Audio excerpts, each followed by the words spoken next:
Okay, everyone, we're going to get started. Good morning, good afternoon, good evening, depending on where you're joining us from.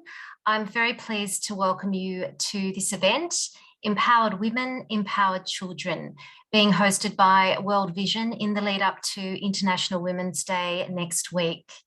And this is being live streamed on Facebook. I'm Michelle Higelin. I'm the Executive Director at ActionAid Australia, and I'm very pleased to be moderating today's dialogue. This critical dialogue is focused on advancing the need for women's empowerment and gender transformative interventions. We will be sharing and reflecting on findings from World Vision's new research in the Middle East and Eastern Europe on the connection between women's empowerment and child well-being. Today's event will also include reflections from other organisations and experts working in the gender equality and child rights space, including Care International and the World Food Programme, as well as my own organisation, ActionAid. This dialogue comes at a critical time when the impacts of COVID-19 are estimated to have set back gender equality by a decade. And unless there is urgent global focus on accelerating women's empowerment, there's a very serious risk that our collective efforts to advance women and child rights will be undermined and eroded. And given the extraordinary events over this last week with the conflict in Ukraine, and already 500,000 people displaced, mostly women and children, this event is also an opportunity for us to reflect on this emerging context and its implications for women's empowerment and child well-being. And as a dialogue, we hope this is also an opportunity to hear from all of you and for you to feed in and share with us how we can accelerate progress in these critical areas. So please do use the chat function, introduce us, let us know where you're from. And also, we really encourage any questions that you do have for our speakers today. As you can see up here, we've got a few housekeeping rules. As you can see, the meeting is being recorded and all the slides, as well as access to the research report and the recording, will be available from the World Vision International site, as well as shared with those who have registered for the event. We have muted you, but as I said, please do use the chat function because we really want to hear from you and some of your own reflections and questions throughout the event. And as we start off the dialogue, it's my great pleasure to introduce our three fantastic speakers today. Eleanor Monbiot, who is the regional leader for Middle East and Eastern Europe region for World Vision, which reaches over 15 countries, including some of the world's hotspots like Afghanistan, Syria, Yemen, and works with over 2,200 staff. Previously, Eleanor was the Global Director for Field Operations across World Vision's 73 countries, covering World Vision's programming and operations. She's worked in the humanitarian and development sector for over 30 years and has worked in over 40 countries. Eleanor also became an officer of the British Empire in 2005 for humanitarian services. Welcome, Eleanor, and thank you for hosting the event today. I'd also like to introduce Hiba Tibi, who has been working with Care International in the Middle East and North Africa region for 7 years. Currently, she's the MENA Regional Economic Empowerment Hub Manager, hosted in Palestine. And prior to this role, she was the Gender Advisor and lead for the MENA Economic Empowerment Hub, supporting more than 15 care officers in the region and globally. And in her previous position, she's also led women's economic empowerment and resilient market systems projects across the sort of humanitarian development and gender equality divide. And also it's a great pleasure to welcome Saba Barigou. Saba is a French national and an experienced public health professional. She has extensive professional experience worldwide in Europe, Africa, Central America, MENA and Asia at regional and country level, and has worked across development and humanitarian contexts. She's worked with the French government, the United Nations, a number of NGOs and the European Commission. Saba started her career in the UN in 2002 as UNICEF's emergency coordinator in the Eastern Democratic Republic of Congo, and she joined WFP in 2016 as the deputy head of program in Myanmar. She's also been based in DRC with the World Food Programme and is currently the head of school-based school feeding programs, HIV and nutrition at the World Food Programme in the MENA region. So welcome, Saba, as well. We're really glad to have you with us. But so let's get started with this dialogue. I'm really pleased to hand over to Eleanor from World Vision Middle East and Eastern European region, who's going to share the findings of World Vision's Empowered Women, Empowered Children research and the implications for our work on women's empowerment, as well as what this means to World Vision's work. Over to you, Eleanor.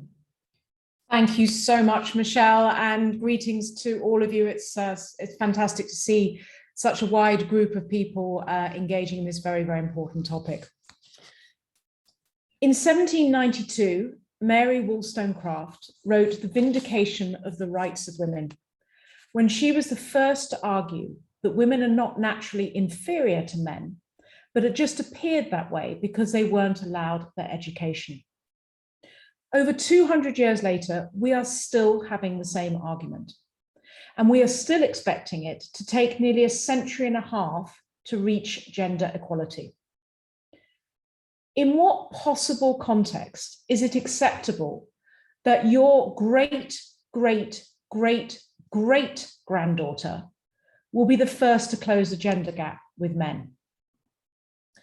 The knowledge that gender equality and the well-being of children are inseparably linked has been known for a long time.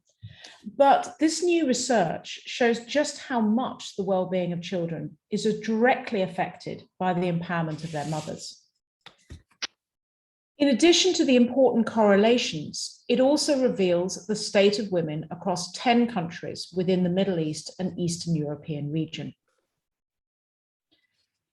The events unfolding in Ukraine have yet again highlighted the brutal effect of conflict on child well-being and women's empowerment. As we assist hundreds of thousands of women and children at the borders, we are witnessing firsthand the effect of mothers' mental health and stress on children's trauma. In an instant, Ukrainian women have lost their relational, environmental, and personal empowerment, as have the displaced women of Afghanistan, Syria, and Yemen, to just name but a few. While expecting important findings from the research, the results are still overwhelming and are a call for action to break the cycle of intergenerational empowerment and poverty immediately. World Vision measured the empowerment of over 1,000 women at the personal, relational, and environmental levels, revealing that none of the surveyed women are empowered at 3 levels simultaneously. Women are being failed by state institutions, communities, and their own families, relying only on their personal capacity and resilience to achieve the empowerment that is their right and is a precondition for the rights and well-being of their children. Absence of both relational and environmental empowerment factors are driving the state of disempowerment, with women having no decision-making in their own households, no control over their time, limited freedom of movement and access to legal rights. Thus, the vast majority of women do not have a voice within their families. They are overworked and restrained, and many are forced to experience ongoing abuse. However, more women are empowered through personal factors. The majority of surveyed women have moderate to high self-esteem and positive image. Most of them have good mental health, are resilient, and can cope with challenging situations in their lives. But the challenges encountered in their societies make it difficult for these women to break out of their traditional gender roles. And consequently, the majority of them still hold self-sabotaging and discriminatory attitudes and beliefs. When it comes to the connection between women's empowerment and their children's well-being, findings across both the Middle East and Eastern Europe are staggering. When women are disempowered and denied opportunities, their children's education, nutrition, and mental health plummets, and their vulnerability to abuse soars. But mothers who have a decision-making power in the households and are protected from gender-based violence are able to exercise freedom of movement and have good mental health and/or self-esteem. And therefore, they are significantly more likely to have children who are well-nourished, educated, and far less exposed to violence. Our research also shows that domestic and gender-based violence against women directly affects the mental health of children. The children of mothers with poor mental health do not generally reach their emotional milestones and struggle to cope with challenging life situations. And so the negative cycle continues to spin. We can stand assured that for millions of children, we, our partners, donors, and communities have been able to break the cycle of intergenerational disempowerment through education, economic development, and rights-based programming. But have we done enough? Have we really thought about what the next generation needs rather than just the immediate issues? We now know that in order to achieve the well-being of children, we need to invest more effort into the mother's empowerment and gender equality in all our work across the humanitarian and development sector. We can categorically say that a mother's education, household decision-making power, protection from GBV, and good mental health are all critical factors to impact a child's physical and psychological well-being. Most importantly, women's empowerment means safety from child violence. The research offers up a number of recommendations. It is critical in all of our work across the humanitarian and development sector that we elevate women's empowerment and equality, as well as using this as a driver across all of our sectorial programs, such as education, economic development, WASH, and child protection. We need to do more to prevent and refer gender-based violence cases in our projects and change harmful gender norms in communities through faith leaders and partners. We need to strategically engage formal and informal power holders, men and boys, in a dialogue to change social norms and uphold women's rights. We need to provide targeted mental health and psychosocial support for mothers and children. And together, we need to strengthen our partnerships across UN, CSOs, and organizations focusing on women's rights and empowerment to scale up and leverage our work. Without these approaches, we condemn another generation to the same vulnerabilities and risks as their mothers.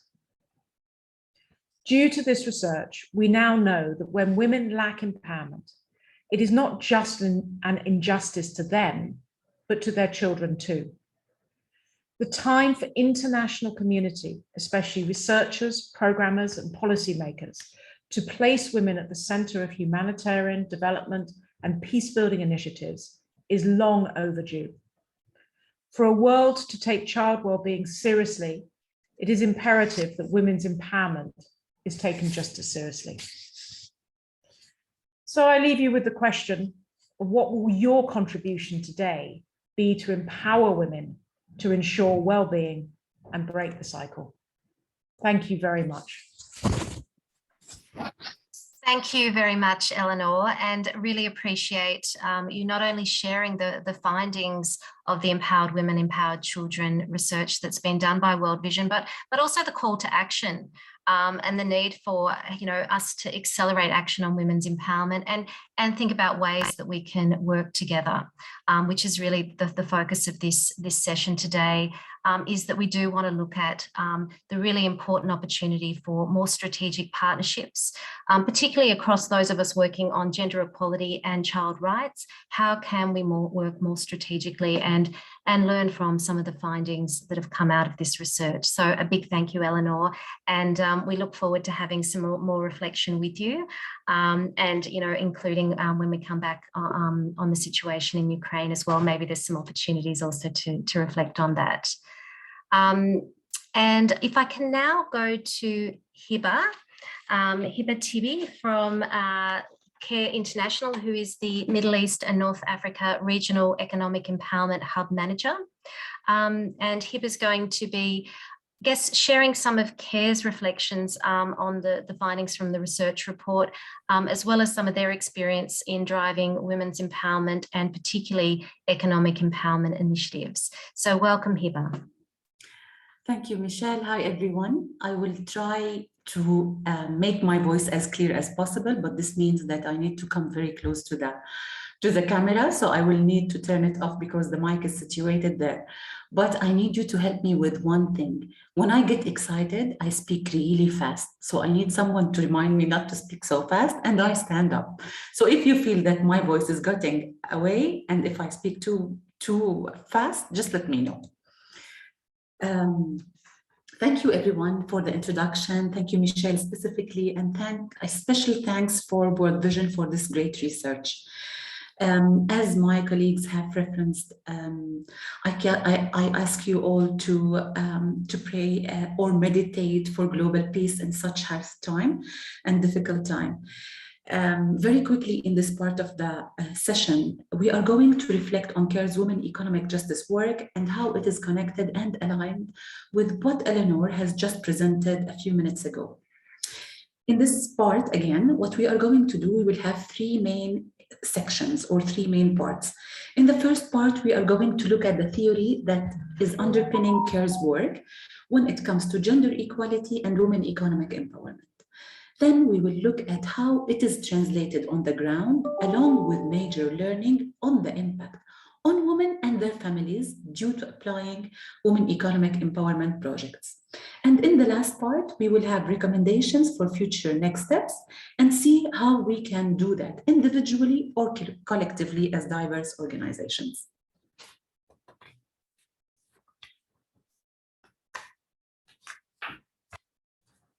What is screened on what you can see in the screen is that based on a research that was carried out on programmatic analysis by CARE around the globe. And it digged into the impact of women economic empowerment. And we wanted to see what makes our program more sustainable with greater impact. We basically found that, very aligned with the base of this research analysis, that in order for women and girls and people to be able to realize their rights and live in gender equality, we need to work on the total sum of three areas that are interconnected: the individual level, or how we call it agency, the transformation of restrictive structures, and changing the relations.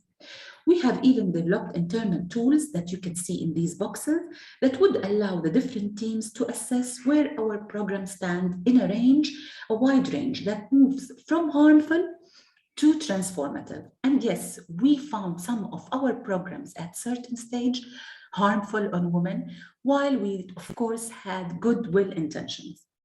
This was applied to all types of programming, including Women's Economic Empowerment Program, where our gathered evidence indicates that women economic empowerment programs are the most efficient as an entry point for gaining broader women empowerment. So this is exactly also was used to create what we call women economic justice, women economic empowerment theory of change. By that time, it was called women economic empowerment. And what we try to do is that we try to build women's skills and knowledge, but also aspirations, which is on the agency level. And this one, of course, historically was the most focused area of our work, which was not sufficient for sustainable good impact. So what we also try to do now is that we try to bring women together through working with women collectives, women movements, and try to amplify their voices and engage men and boys as allies for promoting gender equality, which we refer to as relation. Sorry?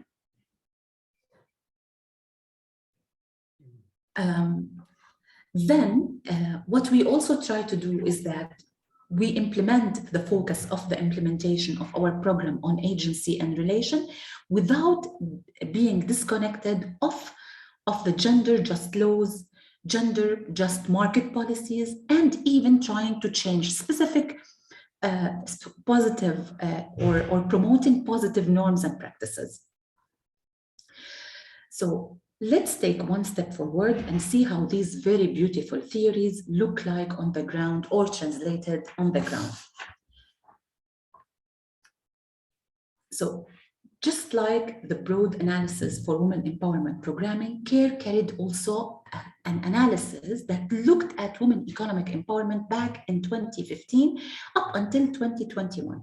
And these analyses looked at the gender marker tool, and we tried to look at the different programs that are situated on harmful, on sensitive, on responsive, on transformative, and we pulled the learning from there. And what is happening, of course, and these were also implemented across all the regions, the 5 regions, including Asia, Africa, etc. And with different impact groups. So it would be with workers, with women in value chains or producers, with women entrepreneurs, and at different ages. So young women and young men, and women and young women. And these analyses led to a broad understanding that all projects, we should aim at being gender transformative level. We should aim, even if the results are not transformative, but we try to integrate actions that would allow us to attain transformative programming. Again, even if we integrate, we aim or integrate activities that are aligned with transformative programming, sometimes the results were not transformative, but at least we should look at that, we should aim for it. And then the second one, all interventions should be based on a clear understanding and analysis that are relevant to 3 factors: the context.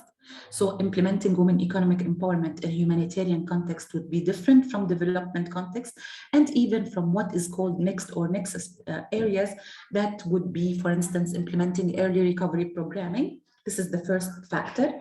The second factor are the factors related to the value chain that we are working on or the market system that we are tackling. And third area is to understand what are the implications and the situation, the gender needs on the 3 levels that we have shared: the individual agency level, the relations level, and the structures level. And now we can take an additional step forward and look at the practicalities of the work on the ground. The secret was when we looked at those programs that were attaining more impactful and sustainable results, leaning towards transformative approaches, is that it was based on systemic thinking. Bearing in mind that women economic empowerment is an entry point for broader women empowerment, all programs have, as you can see, 2 major areas: the market and business feasibility and the gender equality and women empowerment side.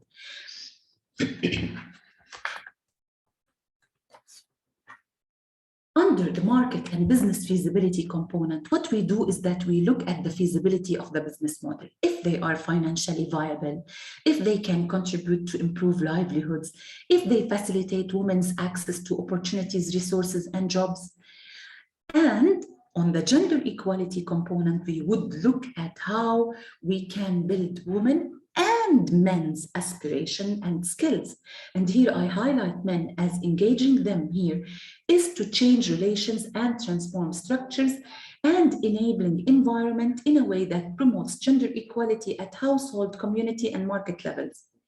Not on high-level way, but through understanding their vulnerabilities and encouraging transformative masculinities that has impact on, for instance, women workload, their participation in decision-making, their mobility, the choice of work beyond what the family is actually having as a business. So if they don't want to work in the family farm, they have that choice.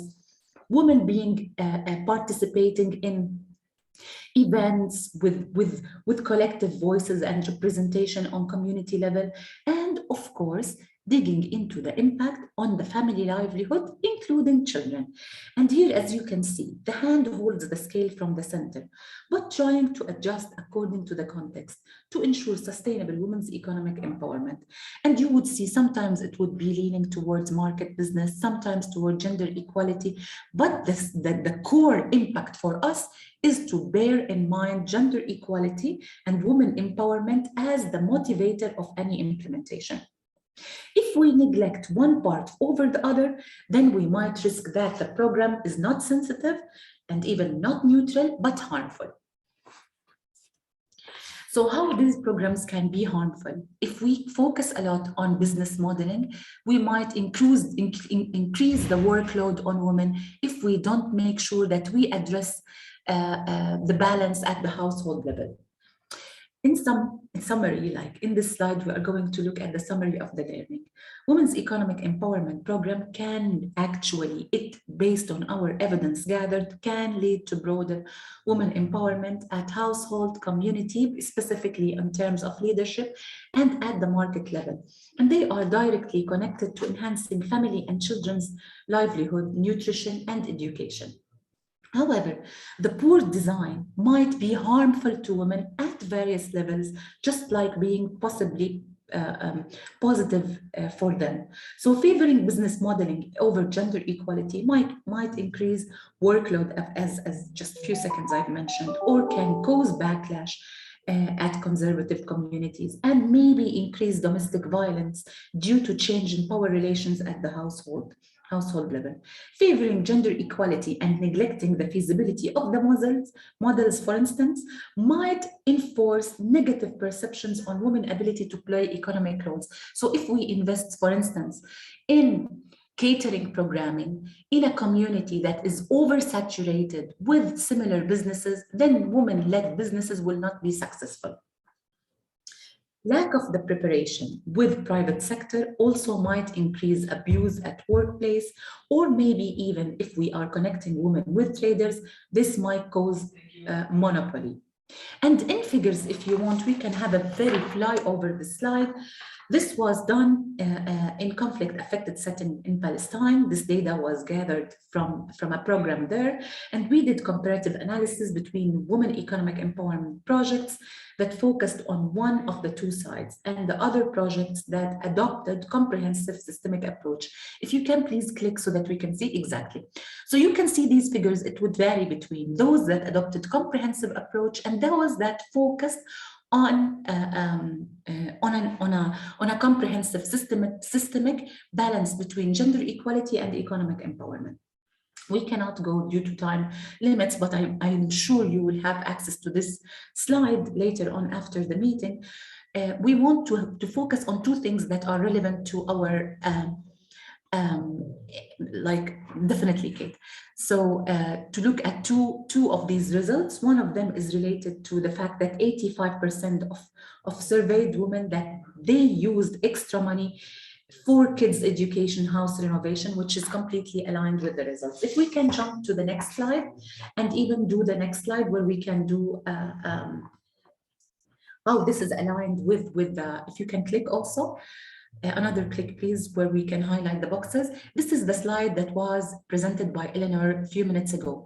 These are the areas that showed us how women economic empowerment can improve actually women contribution into our program. And then if we can move to the next slide, please.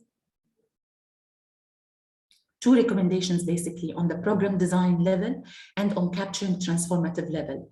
So we need always to keep in mind that women economic empowerment projects, theory of change as the base of our interventions, however, listen to women's definition of livelihood, including their physical, social, and psychosocial well-being. And here we can ensure that the programs are corresponding to their needs and demands. And the second thing, while Women Economic Empowerment Program core impact group is women, we need to also gather information to other groups that are interconnected to women's work economically. And this includes definitely deliberately tracking the impact on children at the household. And by doing that, by this, I finish my presentation and pass the floor back to Michelle. Thank you so much. Thank you so much, Hiba. We really appreciate you, I guess, really highlighting that a lot of CARE's experience in the women's economic empowerment area resonates strongly with some of the findings from this new report from World Vision. And also, I guess, this underscoring this very important point that, you know, women's economic empowerment can be a pathway to broader women's empowerment, but we do need to manage the risks. As well as the importance of women's agency in defining their livelihoods and well-being. So thank you so much, Hiba, and we really appreciate those recommendations and thinking about how we can take forward some of these findings. We're now going to move to our next speaker, our last speaker. And I do just want to remind you, after our speakers, we will have an opportunity for questions and answers. So please do put your questions in the chat. We'd love to hear from you and whether there's things you'd like to know about the research or other reflections you have from your own work. Let's go to Saba Barigu from the World Food Programme, and Saba's going to share, I guess, World Food Programme's own sort of reflections on this research, how it resonates with their work on the ground and where some of the opportunities might be for some joint action and collaboration. So welcome, Saba.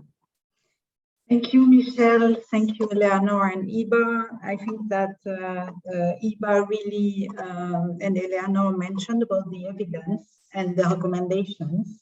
My presentation will be more around potential pathways to women and children empowerment, and presenting, Eleanor also was asking what could be our contribution. So I will present WFP contribution. And I think that, as Eleanor mentioned, partnership is really critical. And thank you so much for inviting WFP to present for such an important topic. So as Eleanor mentioned, you know, when a crisis occurs, we know that women and children are the most vulnerable, especially they are the most nutritionally vulnerable, and they have a higher risk of being malnourished and also of not being empowered. So next slide, please. In the MENA region, we consider that we have quite important strategic opportunities to contribute to women and children empowerment. These 5 strategic opportunities are for sure, unfortunately, in many contexts, we still have to deliver in emergencies. We have also to support effective national protection systems. We are also involved in youth engagement, and also with the refugees context in the region. The safe reliance for refugees is also an important strategic opportunity that WFP and partners have. Next, please. So WFP engagement, we are contributing with many partners in multi-sectoral contribution and delivery platforms to the SDG 2 goal and SDG 17. I am mainly focusing here on the national policies and plans to end all forms of malnutrition. And we are mainly our different policies and strategic corporate strategies are really supporting adequate and healthy diets that meet nutrient needs. Next. So let me focus a little bit more around the gender policy. Gender is one of the important cross-cutting priorities of WFP corporate strategy. In this slide, you can see the goal, the objectives, and the priority. So the main goal is gender equality is enhanced and women are empowered. The objective is to achieve equitable access to and control over food security and nutrition, address the root causes of gender inequalities that affect food security and nutrition, advance the economic empowerment of women and girls in food security and nutrition. And I think that Hiba really mentioned that as an important recommendation. And the priorities is, this is what we want really to reach: an enhanced and equitable participation, strengthen leadership and decision-making, enhanced protection to ensure safety, dignity, and meaningful access, and then transformative action on social norms and structural barriers. So I will come now to more concrete pathways. Next. Especially for optimal nutrition, that is really important. We know how far the nutritional status of kids are also correlated with the education of women. We know how healthy diet is such important from a resilience point of view.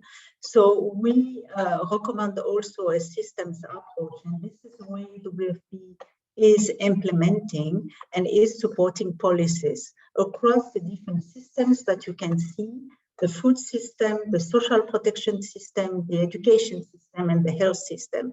These systems are also opportunity to support women and children empowerment.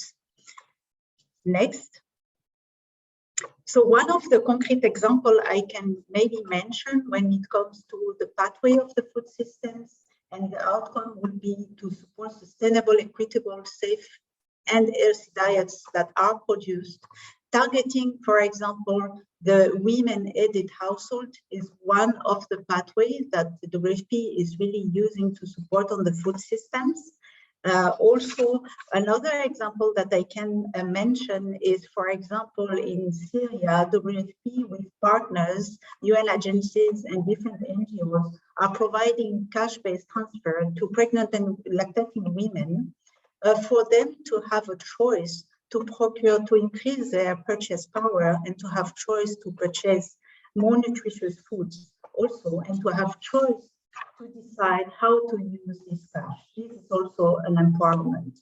For example, on the education system, during the COVID-19 pandemic, especially in Lebanon, WFP and partners to mitigate the school closures provided take-home rations to households. These take-home rations were nutritious, and this really support to protect child labor also at the household level. So this take-home ration was provided on a monthly basis. Another example through the education system, and we know how the access to education is important. I think Iba mentioned that, and Eleanor also. So we are supporting especially girls to access to education, and we know how the school meals program are also, the evidence shows that school meals program are also supporting the ability to learn. We know how education is important. So WFP is also providing this support. It's an incentive that is provided to girls to have the opportunity to access to school, especially in a fragile context. Next. Thank you so much for listening, and thank you for inviting me.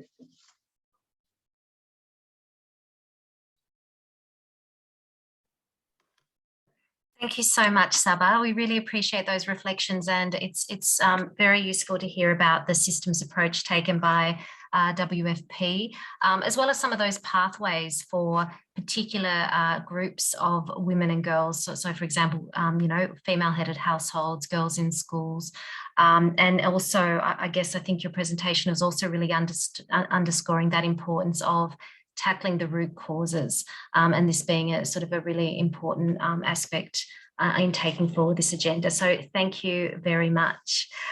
A reminder to you all, if you do have questions, because we're about to open up, and I have a few questions that I'd like to ask of speakers as well, but I'd love to hear if there are things you would like to know, either about the research findings or you know, some of the work of Care International or the World Food Programme. Please do put forward a question in the chat. So look, from our speakers, I think we've heard a number of very important recommendations. The top line here is that, you know, empower women, empower children, and that there is an urgent need that we accelerate women's empowerment and gender equality efforts if we are to achieve child well-being. We've also heard really that women's economic empowerment is critical in achieving women's broader empowerment. However, we do need to manage the increased risks of increased workloads, backlash in the community, even domestic violence. A focus on addressing harmful gender norms and root causes is essential to this work, as well as looking at the broader sort of mental health and psychosocial support for women and children. And I think this is even more important in the context of the current COVID-19 emergency. We've also heard about how important women's agency is in defining and driving their own empowerment, as well as strategic partnerships across sectors. And I think one of the things that's really resonating with me as well is this notion of broader systems change, and that we do need a range of stakeholders to drive social, economic and political change at the level and the scale that we're talking about. And this is particularly important in the current context. 1 billion women have been left destitute and without social protection globally as a result of the economic impacts of COVID-19. ActionAid's own research has documented an increase in gender-based violence in every region of the world as a result of COVID lockdown measures, as well as rising rates of early, forced and child marriage. We've also seen women's unpaid work increase during lockdowns, with the rising burden of caring for sick family members, as well as children during school closures. One of our surveys last year also, with many of the schools that we work with, also raised alarm that many children will never return to school, with girls disproportionately impacted. So this is a dire situation that does require an acceleration of efforts to advance women's empowerment and strategic partnerships and collaboration among those of us working on gender equality and child wellbeing at a scale we haven't seen before, particularly if we want to hold on to those hard-won gains. I'd like to also emphasise the importance of working with women's rights organisations. You know, it's important as international NGOs that we do support locally led responses to tackling the root causes of gender inequality. And we know that the sustained efforts of the feminist movement over decades has been proven to deliver strong gender equality outcomes. A couple of other points I'd like to make from ActionAid's perspective is that focusing on increasing women's involvement in economic activity is important. However, we do need to look at how we increase their control over household decision-making, so that it is both increased access to resources and decision-making. And I think Hiba also emphasised this really important point. And if we are looking at systems change, we have this great opportunity right now to look at how we can rebuild back better or differently post-COVID. And so it's really important that we also think about how can we focus on valuing women's paid and unpaid work. Women have been invisible and marginalised by our economic system. And we have this once in a lifetime moment to think about how can we rectify this huge economic injustice. So this means revaluing, reducing and redistributing women's unpaid work, as well as ensuring women have access to basic things like a living wage, secure employment and safe working conditions. And a final point I just wanted to highlight and that I think is important also is just a word of caution that we have to be careful that we don't instrumentalise women if we only look at them through the lens of motherhood. Women's empowerment and gender equality are important ends in their own right. And yes, this will deliver better outcomes for children, but we do have to be careful about approaches that only target mothers. You know, many women who don't bear children still retain caring responsibilities or have those at different points in their life. We also know that many girls and young women have yet to make the choice about whether to bear children. And we also see that many women who don't bear children also face significant inequalities that are also important that we're looking at in this broader context of women's empowerment. So I do encourage that we do look at how we can have an inclusive approach to women's empowerment and gender equality as powerful outcomes in their own right. But with those reflections and noting that, please do, we're still looking for, thank you for the people who are starting to post some questions. We really appreciate that. And I'd like to start with a question to Eleanor. And, you know, particularly if given this current context, even at the moment, are there any findings in the research, particularly about the empowerment of refugee women that we could be learning from and reflecting on in this current context? Thank you so much, Michelle, and to Sabo and Hiba. And it's just so gratifying to bring together all these different agencies and to push in the same direction for this, and absolutely agree on some of the key points that have been raised.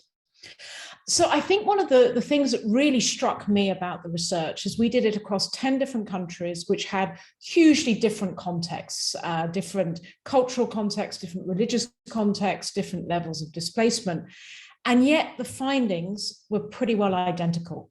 And that link between the empowerment of women and empowerment of children was so strong.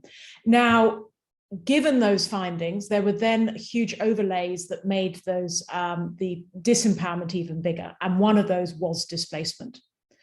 And with the displacement, we see more child marriage. And with COVID, we're seeing even more child marriage. And that, again, is another really negative element that disempowers women.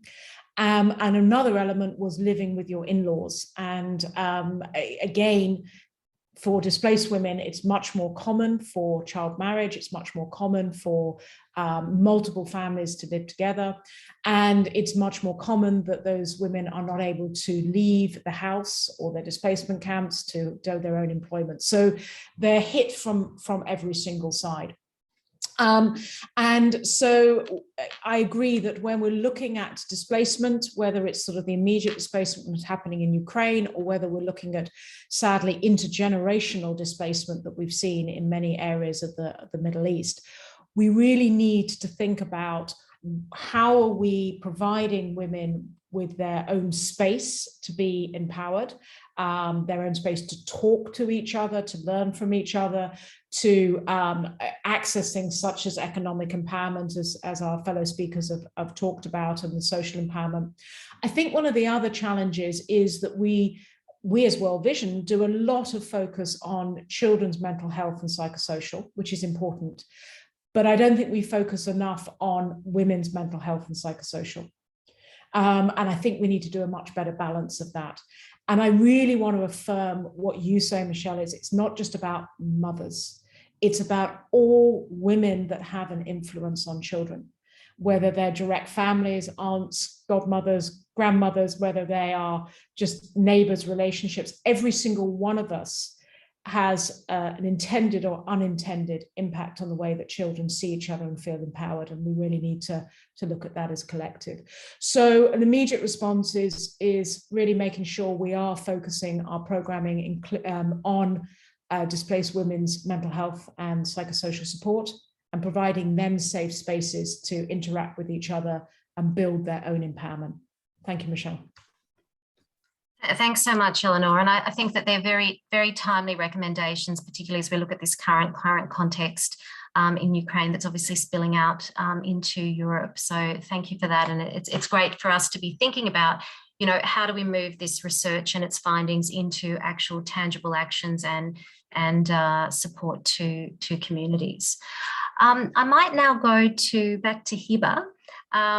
I'm interested to explore a little bit more on the area of women's economic empowerment, and particularly, you know, what has been what's the biggest challenge that CARE have faced in that work and that you struggle with, you know, and how you're trying to work through that challenge.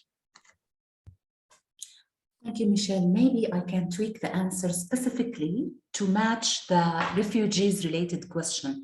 So I will share with you a couple of learnings related to what we have done with refugees. And of course, I can elaborate more for anyone who would like to have more information through email or whatever means I'm available.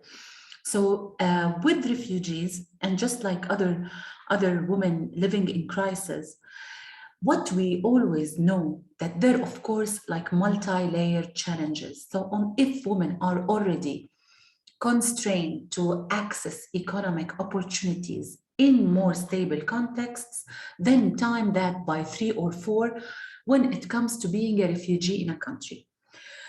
However, a small window opens for more flexibility within the family and the community, accepting women to play economic empowerment roles and contributing to the livelihood of the household.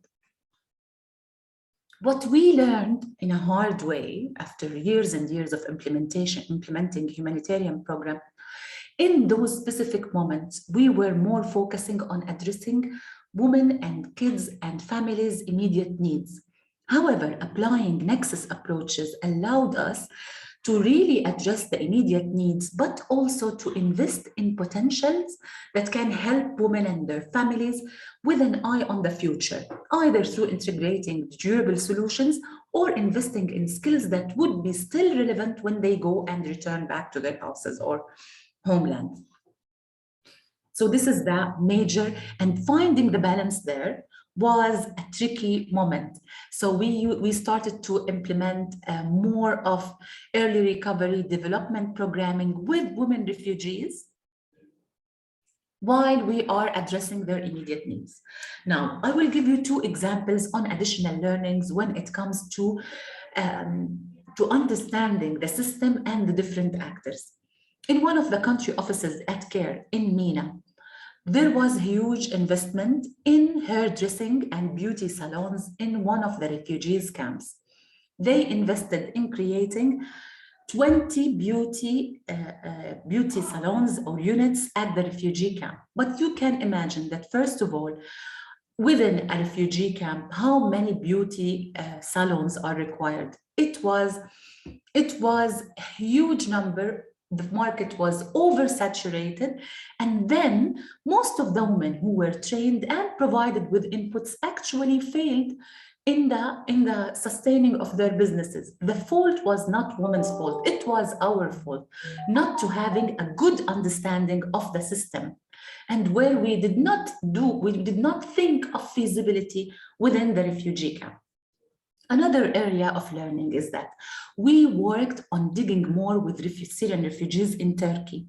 And we digged into one of the locations in Gaziantep. We digged into existing already factories. This is an area that is full of manufacturing area, full of factories, and the owners were willing to co-invest in hiring refugees.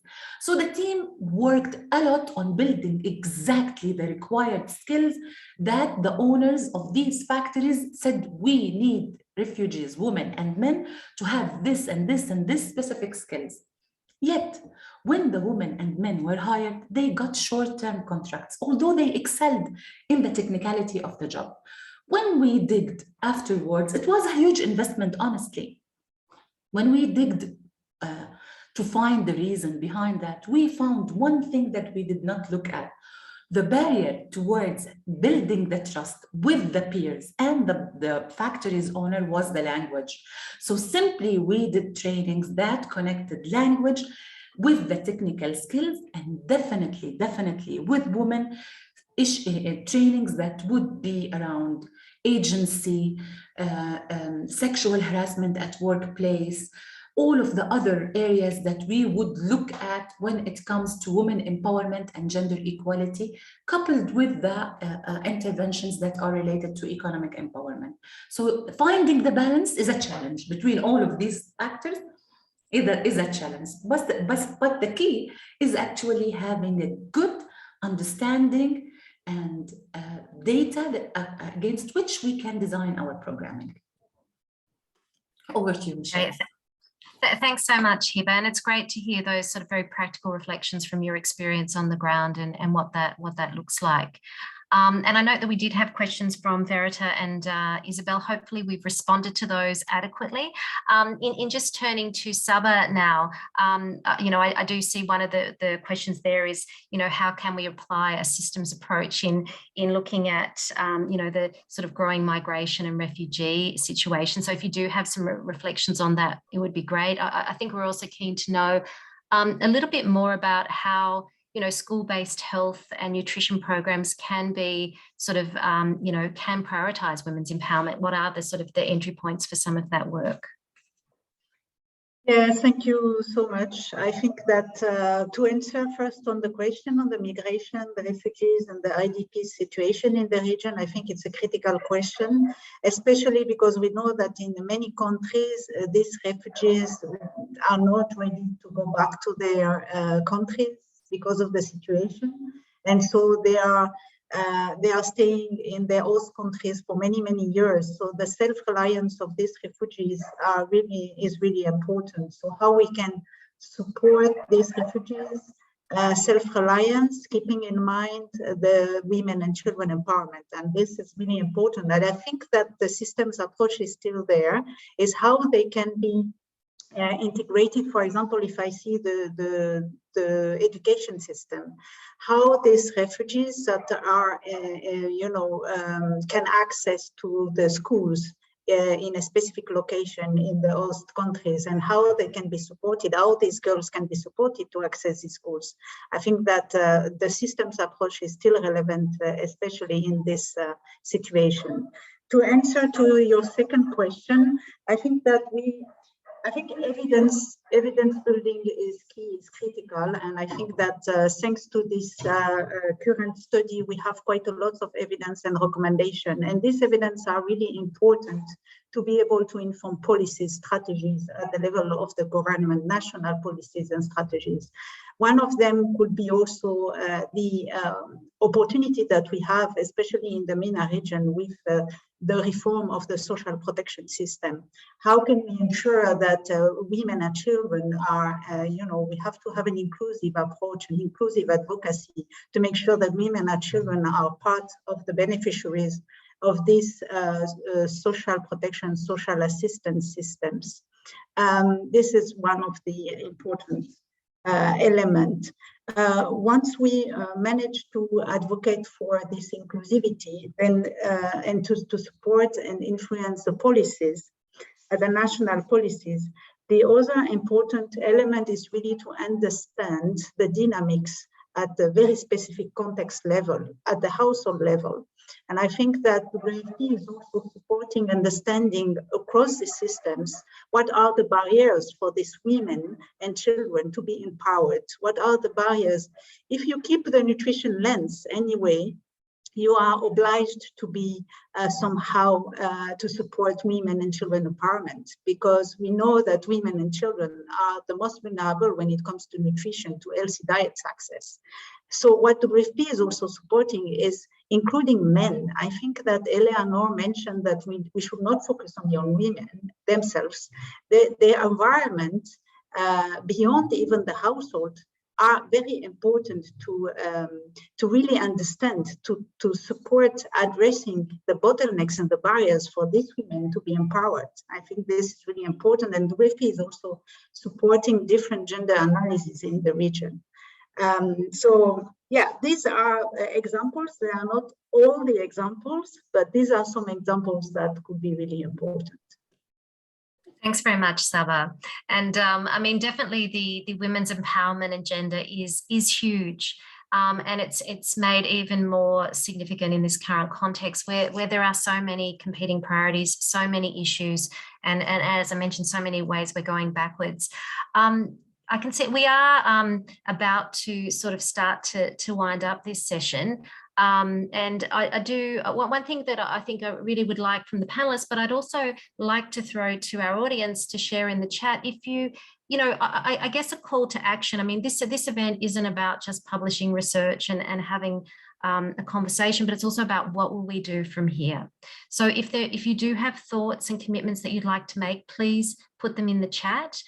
We definitely want to use this as a moment to hear from you, what you suggest in terms of the ways we can take forward this work together. And I'd also really like to invite each of the panelists to share with us, I guess, a final reflection, in terms of where do we focus, and what's the commitment that each of you are taking away from this session to accelerate this work. And I might go to you first, Eleanor. Thank you, Michelle, and great debate and great questions, very challenging. I think the thing that's challenged me most is that, over my very long career and World Vision's very long history, we've always engaged with gender equity, we've always engaged with this, but it's been an and. We do water and I think what's really challenged me on this is, if we're serious about child well-being, it needs to be women's empowerment and WASH and health and education. And it's about positioning it differently and seeing it as in critical sector and intervention as any of the life-saving and life-enhancing sectors that we want. It's sort of just really turning it around. And I think that was the big aha moment for me. So, you know, as a leader for the Middle East and Eastern Europe, we're starting to challenge all of our programming to say, how do we move it from a and to the very front of what we do and a lens through all work we do, whether it's through our immediate humanitarian response to Ukraine today, or our long-term programming in countries like the occupied Palestinian territories, in Albania, in Iraq, etc. So that's been my real driving moment from this research. Thank you. Thank you. And I mean, I think it's fantastic to, you know, just hear how World Vision is taking that research forward, and you know, and to make this a critical agenda for the work and the resources that you do put into, you know, the work in the Middle East and Eastern Europe region. And, you know, and I know definitely those of us who have been working on gender equality really welcome that, you know, from World Vision, and sort of open the door to also be working together on this agenda. And I also just want to note, you know, the comment also coming from Benita that, you know, while we should work together on preventing child and forced marriages, we also should not give up on girls who've already been married. Empowering them will also help break the generational transfer of vulnerability. And I think that's also an important point I think we, you know, should keep in mind and reflect on. And definitely putting women at the centre, Assunta, I think that's a critical, important agenda, critically important agenda. Hiba, what about you from CARE's perspective? What's the commitment you're taking forward, you know, from this discussion? I will give you a very honest confession that when we were introduced to the research results by Kate, I was astonished. How come we have never digged into the impact of women economic empowerment on children well-being? We only gathered the information from a perspective of how women are taking the decisions on the additional income that they are generating. And automatically they would say kids, but we have never deliberately integrate this into our system, at least in MENA. What I commit to is to take the results, work with my colleagues, integrate it into our systems, and potentially we will have evidence, bigger one, more elaborated one, on exactly in few years how this is affecting kids in refugee contexts, in humanitarian contexts, and in more relaxed areas. So I can't thank you enough, and I will be definitely recommending that, working with the colleagues around it. Thank you so much, Hiba. It's great to hear that reflection, and I guess the opportunity for us to keep learning from each other, I think is really powerful in taking forward this agenda. Saba, what about you? Over to you. What final reflection and any commitment from World Food Programme? So now that we are speaking, the WFP is presenting its new gender policy from 2022 to our executive board. So this is one important commitment of the WFP is for sure we are hoping that this will be approved. And this new gender policy is really concrete with very concrete steps and concrete work streams. So we will be able to share this policy at a later stage. The other commitment that the WFP has in the region is to really strengthen our support to youth engagement. I think in a very specific region where, you know, demographics are showing that youth is an important part of the population, we believe that it's important to start the advocacy and to start the awareness very, very early at this stage. So we are also strengthening that support over. Thank you, Saba. And yeah, I think that's a great entry point, is to work with World Food Programme on the gender equality policy. And I think, you know, obviously that work with young people, there's great opportunities even to look at how this research and some of the findings around both adolescent girls and young women can also, you know, support that work. So thank you for those commitments. Well, so we're coming to the end of the session. I want to say a big thank you to Eleanor and the team at World Vision Middle East and Eastern Europe, not only for hosting the event, but for also creating this opportunity to share the research with a wider audience. I think it's definitely stimulated a lot of thinking and about, you know, some critical learnings that we need to be engaging with in our efforts to empower women and advance child wellbeing. I'd also really like to thank Hiba and Saba for joining us from CARE and World Food Programme. It's also been great to learn from your experiences in this discussion, you know, as we, I guess, together collectively look at how we can ignite and accelerate this agenda for women's empowerment and gender equality, knowing that it will not only sort of strengthen outcomes for women, but also for children.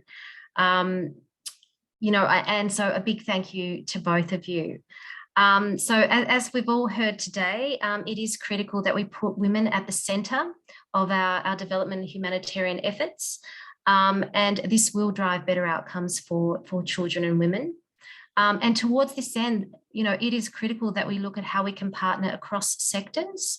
And, you know, that is both those working on gender equality and child rights. It's also working with women's organisations. It's also working across the UN, international NGOs and local organisations and the private sector. And there are real opportunities for us to work together to accelerate this change.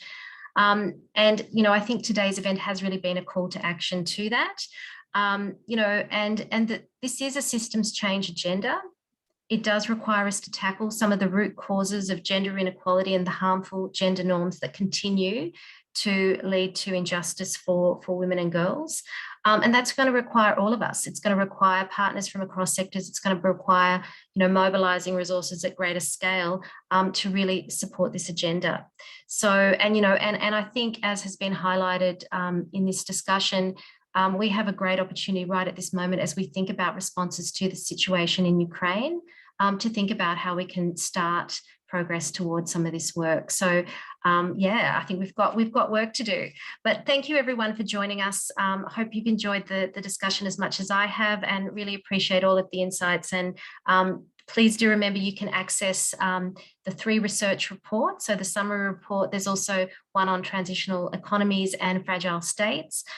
So you can access those from the World Vision International website, as well as the recording from today's session. But thank you so much for staying with us, and thanks once again to our speakers and to World Vision for hosting us. Thank you. Thank you so much, Michelle, Haber and Saba. Thank you so much. Really appreciate it. Thank you. Thank you so much. Thank you.